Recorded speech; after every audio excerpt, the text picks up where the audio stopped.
Welcome back to the Deep Dive. You guys ready to get our hands dirty with some juicy media analysis? Always up for it, especially when it involved, well, certain public figures with, let's just say, strong He's opinions. talking about Trump. Right. Bingo. We've got some choice excerpts from our recent CNN article about him, and, well, let's just say his take on ABC News and a certain debate they covered is something else. Oh, this is going to be good. So for those tuning in, what exactly is the big takeaway from this CNN piece? So the article dives into this interview Trump did, and he's still stewing about this debate he had back in 24, I think it was, with Vice President Harris. Right. And he's claiming, get this, that ABC should be investigated. Investigated? Seriously, what for? Well, according to him, they hit him with like 9 or 11 seriously tough questions during this debate. Oh, boy. Here we go. But of course, he insists he aced every single one. Classic Trump, right? Always has to be the winner, even when, well, maybe not so much. Exactly. And that's where it gets interesting, right? He's so busy emphasizing how he was right about everything that he never actually addresses what those tough questions were. Clever tactic when you think about it.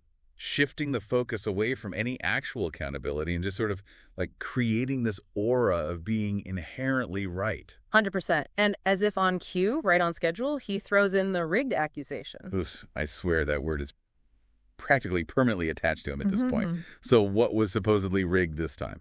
The debate, obviously. He's claiming Harris got the questions beforehand, which, come on, where's the evidence? Yeah, exactly. Sounds like someone's just a sore loser, am I right? Well, and it gets even more out there. He actually says ABC should lose their broadcasting license. Their license. Can he even do that? I mean, does he actually think... Does he even think that's a real possibility? Probably not. Look, the FCC, they do have the authority to pull a broadcasting license, but that's, like, reserved for the most extreme cases, right?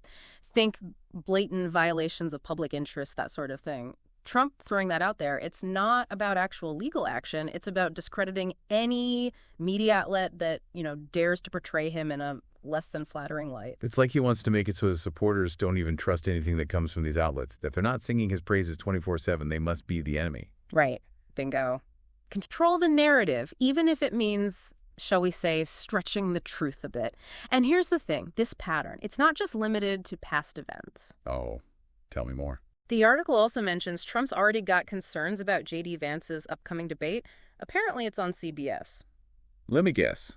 He doesn't think Vance will get a fair shot, right? You're good at this. It's like he's setting the stage to discredit the outcome before the debate even happens. Classic manipulation tactic, if you ask me. Totally. If Vance wins, it'll be spun as this incredible victory against impossible odds.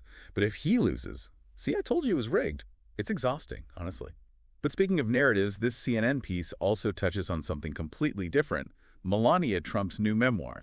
I know, a bit of a jump. But yeah. Go on, I'm intrigued. So Trump, being Trump, describes the book with, his usual flair for the dramatic, tremendous, precise, accurate, all that jazz. But then he slips in this really weird comment, almost like an aside, and says she loves her husband.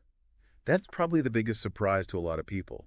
Wait, what? Why would that be a surprise? It's all about perception. He's playing on the rumors, the speculation that maybe their relationship isn't exactly a fairy tale. And by presenting it as a surprise, he's subtly trying to reshape that public perception. So whether it's accusations of rigged debates or casual commentary on his marriage, it all boils down to this desire to control how people see things. Right.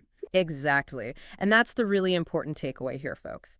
Don't just take everything at face value. Think critically about who's saying what and why. Who benefits from a certain narrative? What's the underlying message, even if it's subtle? Once you start asking those questions, you'll be amazed at what you uncover. Couldn't have said it better myself. All right, everyone, that's all the time we have for today's deep dive. Remember to always stay curious, and as always, thanks for listening.